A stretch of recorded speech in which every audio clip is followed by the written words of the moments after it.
Hai sobat semua, apa kabar? Baik kan? Semoga kalian semua sehat selalu, bahagia selalu dan banyak rezeki. Kali ini Mimin mau melanjutkan cerita dari novel Menantu yang Diremehkan.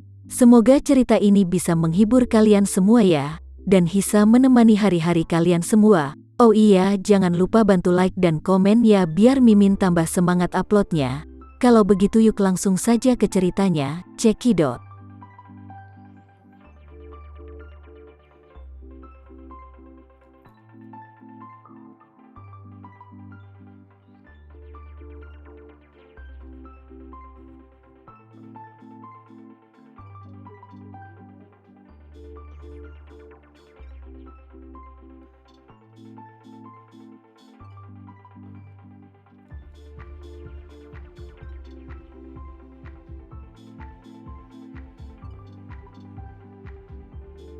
Faktanya, dia tidak tahu bahwa Tama Renza tidak hanya memperhatikannya dan dia sedang mengamatinya, tetapi bahkan Tama Renza sudah menyadari identitasnya. Tepat ketika Raya terkejut, jarak antara kedua kapal semakin dekat. 100 meter, 50 meter, 30 meter. Mata Raya memerah dan meneriaki kaptennya, terus mendekat. Cepat tabrak-tabrak. Kapten berteriak, Nona Sucipto, daya dorong mesin telah didorong hingga maksimum. Kemudian mendengar itu, Raya berteriak, masih ada 20 meter terakhir, semuanya siap menyerang. Begitu Raya mengeluarkan suara itu, Tama berkata keras dengan senyum di wajahnya, hei, kapal pesiar kecil itu juga dibeli untuk mendapatkan uang, jika macet, apakah kamu mau menghabiskan uangmu untuk memperbaikinya? Raya langsung tercengang, dan berkata, bagaimana dia bisa mendengarku? Raya saat ini berada di kokpit. Di seberang jendela dan pintu, ditambah dengan suara angin dan ombak di luar, bahkan berdiri di depan pintu, mustahil untuk mendengar apa yang dikatakan orang-orang di dalam, terlebih lagi, jaraknya masih 20 meter. Sang kapten juga sedikit panik, dan tanpa sadar berkata, Nona Raya, angin dan ombak di luar begitu besar, dan jaraknya sangat jauh, kenapa kita bisa mendengar suaranya dengan jelas? Rata bahkan lebih terkejut saat mendengar ini. Diam-diam berkata di dalam hatinya, iya. Dia saat ini berbicara seolah-olah dia ada di sini, bagaimana dia bisa melakukan ini? Pada saat ini, Kapten melihat bahwa dia tidak menanggapi, dan tidak bisa tidak berkata, Nona Raya Sucipto, apa yang harus aku lakukan sekarang? Raya masih terdiam tidak tahu harus berbuat apa sekaligus. Jarak kedua kapal itu hanya sekitar 10 meter. Dan Tama masih terus tersenyum saat ini, aku mendorongmu untuk lebih memikirkannya. Jika dua kapal bertabrakan satu sama lain dan semua orang ditinggalkan di lautan luas, bukankah seharusnya kamu harus menghubungi pasukan bela diri maritim Jepang untuk meminta bantuan? Kemudian Tama menambahkan, kalau aku tidak takut, tapi bagaimana denganmu?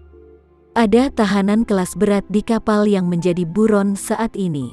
Jika dia ditangkap oleh pasukan bela diri Jepang, aku khawatir dia akan ditembak secara langsung. Kata-kata Tama segera membuat Raya tanpa sadar menjadi gugup. Dia adalah penjahat super di mata seluruh pengadilan Jepang, dan pelaku yang memusnahkan seluruh anggota keluarga Matsumoto.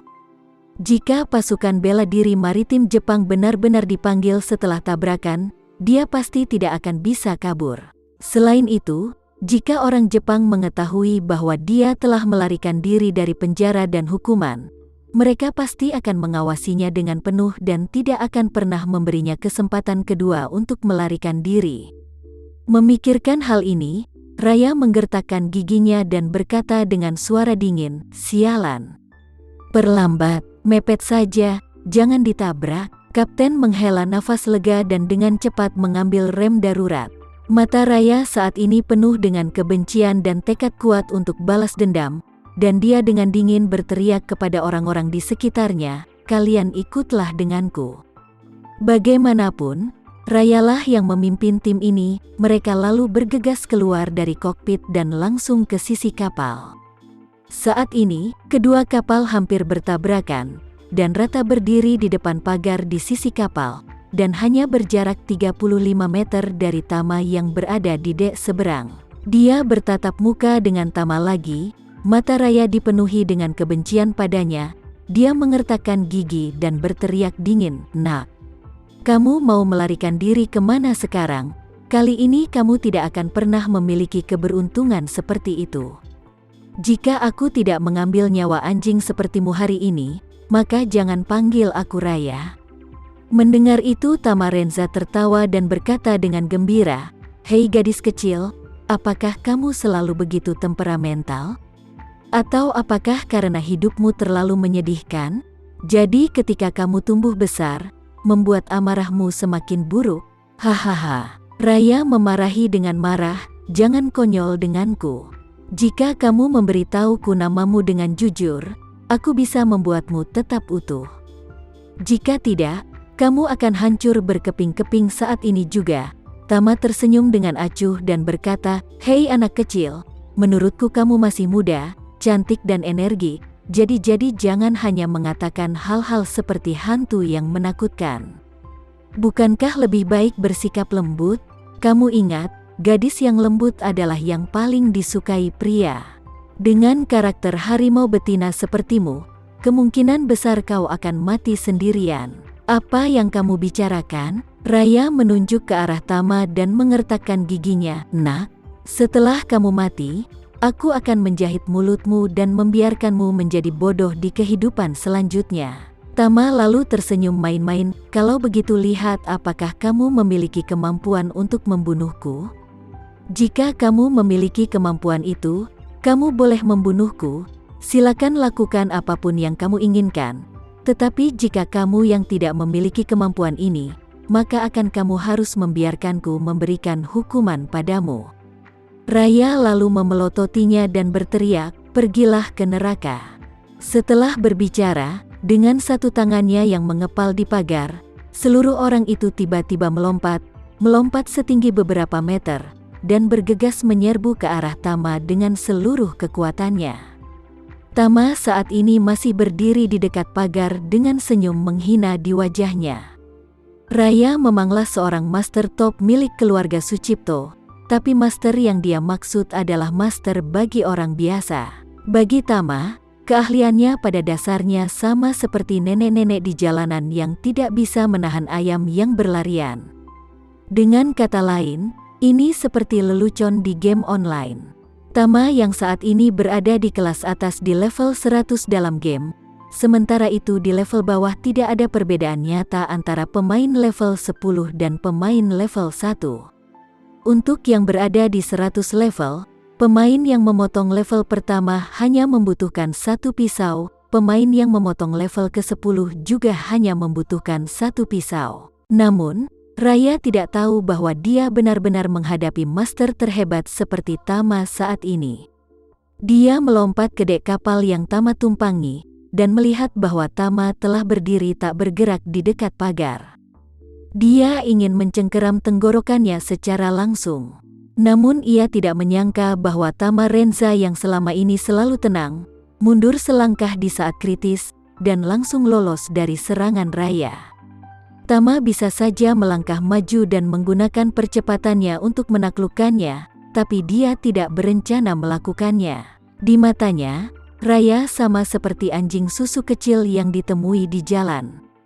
Dia jelas tidak memiliki kekuatan, tetapi dia lebih suka menggonggong dan terkadang ingin terburu-buru menggigit.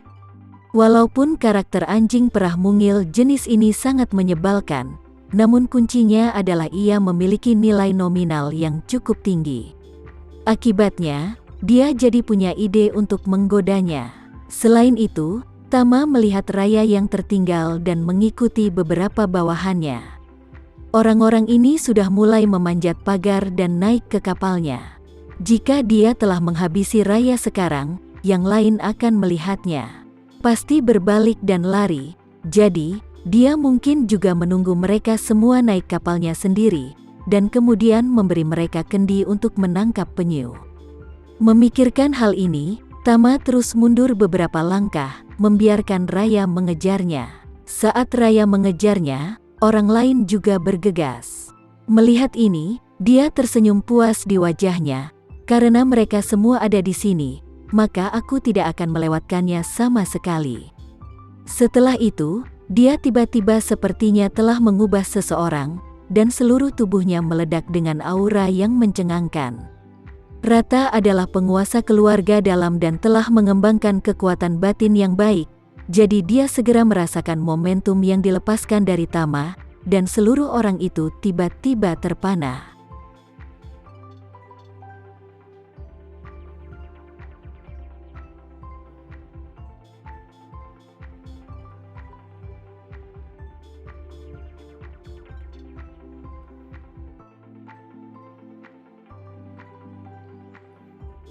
Sekian dulu ya cerita kali ini, kita lanjutkan lagi ceritanya di lain waktu.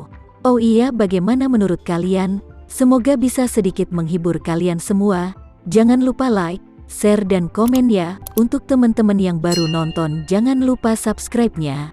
Hehehe, kalau ada teman-teman yang ingin gabung langganan bisa langsung gabung saja untuk dapat fitur yang menarik dan sedikit membantu Mimin. Terima kasih sudah menonton. Sampai jumpa lagi. Bye bye bye.